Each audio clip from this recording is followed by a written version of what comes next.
It's wonderful to see you all this morning and to be in worship together on this beautiful day.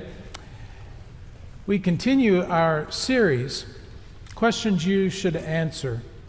Questions You Should Answer. I remember a few years ago, either reading or hearing on NPR a story about questions and how questions are perceived in different cultural contexts. Especially it focused on the question, why? And how that question is heard in different cultures.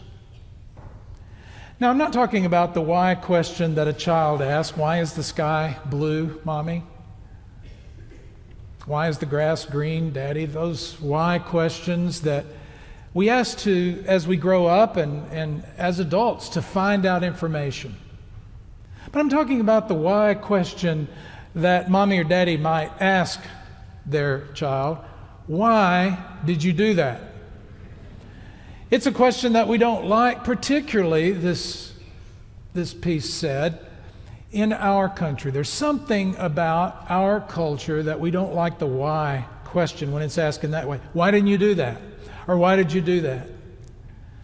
But in our text for today, we have exactly that kind of question, that hard-hitting, difficult question that Jesus asked his disciples.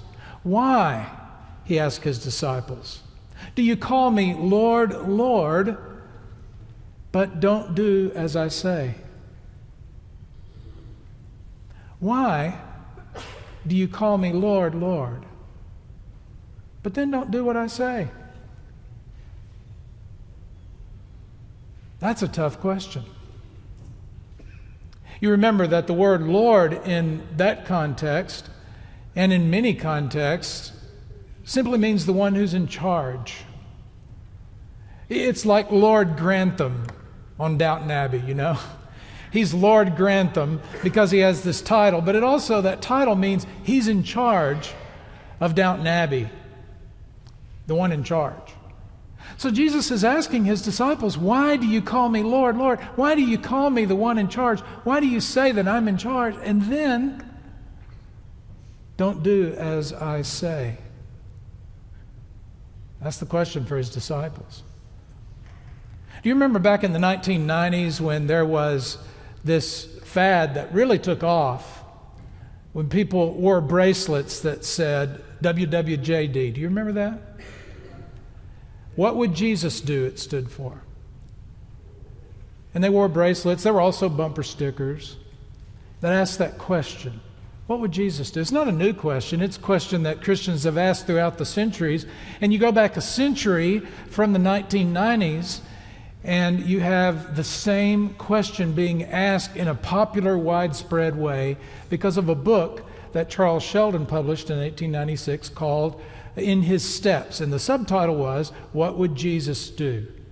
You may have read that book. It's been printed over and reprinted over and over again. By 1935, in 21 different languages, it was a huge hit. And I read it, our youth group read it when I was in youth group. What would Jesus do is that question that's asked in this novel. In the novel, the pastor, who is a main character in the novel, is talking with a homeless man who says to him, I sat outside on the steps and I listened to the congregation singing the other evening. And they were singing a song about giving it all to Jesus and about following Jesus.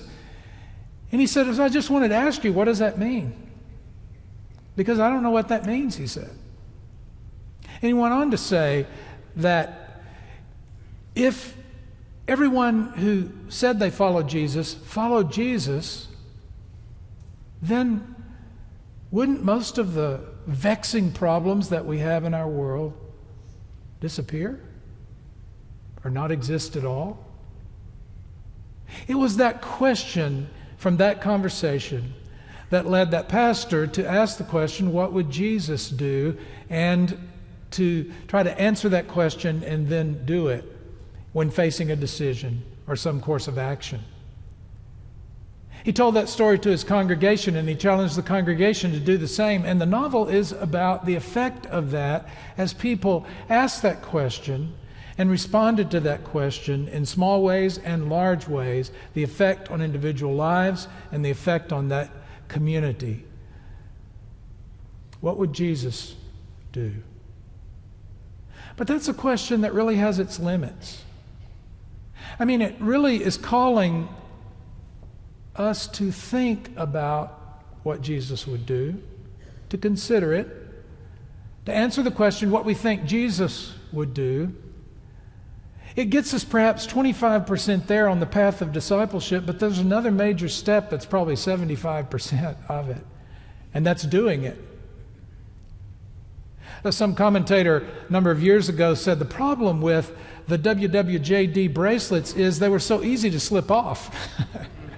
I mean, we could leave them behind. We could wear them for a while and not wear them. We could think about it for a while and not think about it. We could think about it and not do anything much about it at all. And so the question that I think is a more difficult question, even more difficult than the why question, perhaps, is the question, what would Jesus have me do? What would Jesus have you do? That's a different kind of question. It's a question that doesn't let us stay with what we think Jesus would do, but it moves us to ask, what determines who I will be and what I will do in living out my discipleship, my following Jesus? Keith Drury, in an article, said that a question that, or that a way that we tend to often approach our faith is that knowing is the same as doing. And if you think about it, sometimes it's that way. When people speak of their faith as Christians, they will speak of what they believe, what they feel, what their intentions are. Maybe I should say we. You? Don't we sometimes do that? We don't take that next step. What would Jesus have you do? What would Jesus have me do? And as a church, what would Jesus have us do? When it comes to making a decision, when it comes to deciding the course of our individual lives or the life of our community of faith, what would Jesus have us do? It's a question of discipleship. Here in just a few weeks, we will kick off our Healthy Plate Discipleship initiative in our church. This isn't just a program that will happen and go away. It's not a program over here in the corner someplace that Casey Orr is in charge of, and she's going to do that thing. But rather, this is a framework for our discipleship, for assessing our own discipleship, and for then living more faithfully as followers of Jesus. Healthy plate discipleship. We call it that because the image is you're loading up a plate of food. We talk about our plates being full sometimes, don't we, in a metaphorical sense? So we're loading up the plate, and what's on the plate? Is it balanced with all the aspects of what it means to be a follower of Jesus?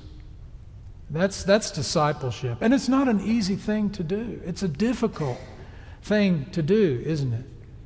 I mean, after all, Jesus said, "Enter by the narrow gate. For the gate is wide and the road is easy that leads to destruction, but the gate's narrow and the road is hard that leads to life." It's that narrow, hard way of asking and answering the question, what would Jesus have you do? That's discipleship. And it is hard work. It's work that requires discipline. It's work that requires intentionality. Being a follower of Jesus is more than what we feel or think or even believe or intend to do. What would Jesus have you do? That's really the question. The image that Jesus uses when he is asking his disciples this question is the image of intentional action. He says, "Whoever comes to me, hears my words, and puts them into practice is like someone who is building a house and digs down deep to bedrock. And because that person has dug down deep to bedrock and built the house on that foundation, then when the storms come, the house stands strong. But do you hear in this version of Jesus' teaching of that image in Luke, Jesus is saying that the person has to dig down to get to that bedrock, has to prepare, and has to work to build the house on the firm foundation. That's discipleship. Why do you say to me, Jesus asked his disciples, Lord, Lord, and then don't do what I say? What would Jesus have you do is the way I am encouraging us to ask this question. What would Jesus have you do? What would Jesus have me do? What would Jesus have us do? Now, if you look at the teachings in the life of Jesus, you know that what Jesus would have us do is not an easy thing. It's not for the faint-hearted. Discipleship isn't. Being a follower of Jesus.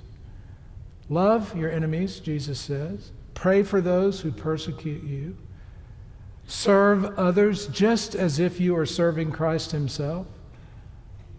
Reach out and act in love and service to those who don't have enough to eat, to those who are thirsty, to those who are lonely, to the stranger who needs a welcome, to those who don't have enough clothing, those who don't have shelter, those who are sick or in prison and need a visit, those who are lonely and need a friend. When we reach out to them, Jesus says, it is as though we are reaching out to Christ himself. What would Jesus have you do? Well, he says a lot of things about loving and serving and welcoming, what it means to be God's people in the world. And when I think about that image of digging down to the bedrock, I think Jesus is also pointing to needing a firm foundation for that kind of living. I mean, it's risky living. It's difficult sometimes. It's joyful, it's full, it's enriching, but it's also difficult and requires intentional action as well. And we need a foundation for that. We dig down to the bedrock, the foundation of trust that underlies it all. Over and over again, Jesus talked about being able to trust, being able to let our weight down, that God is trustworthy. God is faithful and loving and just and trustworthy.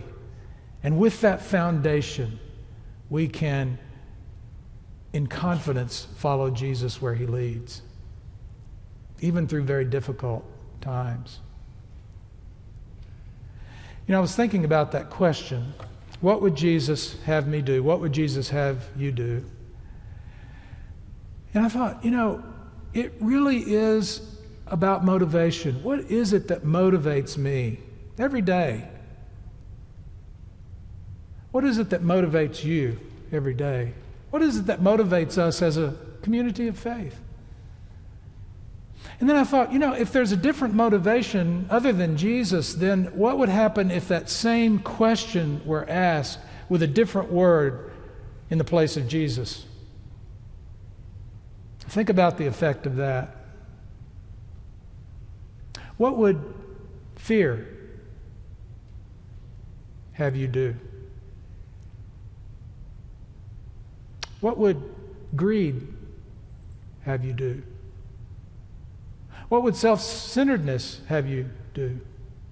What would resentment have you do? What would an unforgiving spirit have you do? What would convenience have you do? When you think about the way that question would get answered in the living of your own life and in the effect that it would have not only on your life, but your family and the community and our nation as a whole, then you know the importance of this question, what would Jesus have you do?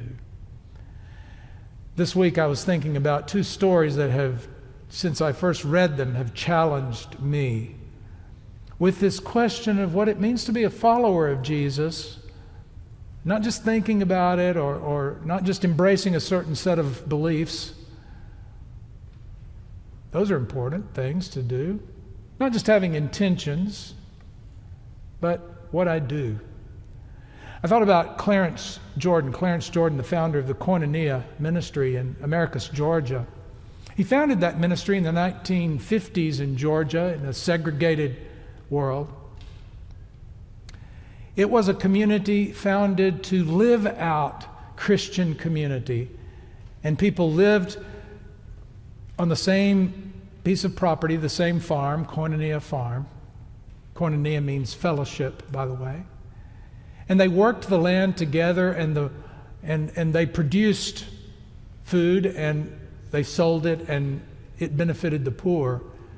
And they lived together, people from all walks of life, black and white and everyone else, together in the 1950s in Georgia. And you can imagine the legal problems they had, the lawsuits, the charges that were filed against them. Clarence Jordan's brother Robert was an attorney. He would later become a state senator and then serve on the Georgia Supreme Court. Clarence Jordan asked his brother Robert one day to defend them in court. And he said, "Now, Clarence, you know I can't do that. I have political aspirations. It would ruin me." And Clarence Jordan said to his brother, "But what about it ruining us?" He said, "You know, when we were kids, we walked down the same aisle in the same church, and we said that we gave our life to Christ and we would be faithful followers of Jesus. I said it, and I heard you say it. So what about that?" And he said, "Well, I am a follower of Jesus, just not that far." And Clarence Jordan looked at his brother and said, "So not all the way to the cross?" His brother said, "Well, I'll go to the cross. I'm just not going up on it," he said. And his brother said to him, "Then you know what I think you need to do? I think you need to go back to that church and you need to tell them what you really meant to say is that you were an admirer of Jesus, not a follower." Whew. Now that is tough. What would Jesus have you do? That's the question for us this morning. Follower or admirer? The other story is a story that Andrew Young told in a speech that he was giving. He was the mayor of Atlanta, of course, civil rights leader. Andrew Young told about his kids. His kids were high achievers. That is, except for his youngest, his daughter. Not so much. He said she always took her own path and went her own way and made her own decisions. She didn't want to follow in any prescribed path that someone laid out for her. And she said, with the others, I could give them a stern talking to, and they would be set straight. With her, she would glare at me in defiance. He said one day, a few months ago, she approached him and said, "Dad, I'm going to Uganda to work for Habitat for Humanity." And he said, "What? Aren't you aware that Idi Amin has ruined that country?" You remember this was after Idi Amin had ruled there. Don't you know that he's ruined that country? Don't you know there's really no functioning government there? Don't you know that's a dangerous place? And she said, "Dad, I'm going." 3 days before he gave that speech, she had gotten on the plane, and this powerful man was powerless to stop his daughter from going to Uganda. And he said to the group, I raised her to be a respectable Christian, but for goodness sake, not a real one. He was half joking. But wow, isn't it a challenging question to ask? What would Jesus have you do? What would Jesus have you do? I've done this before. I want to close my sermon with a bit of singing.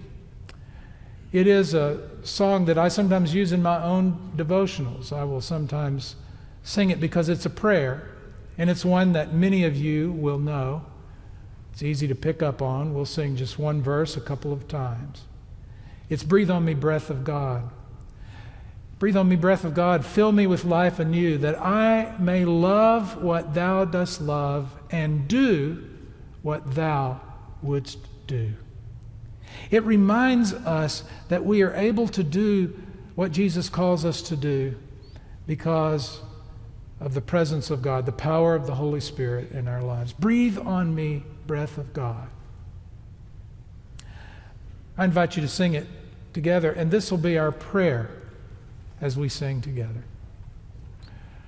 Breathe on me, breath of God, fill me with life anew, that I may love what thou dost love, and do what thou wouldst do. Breathe on me, breath of God, fill me with life anew, that I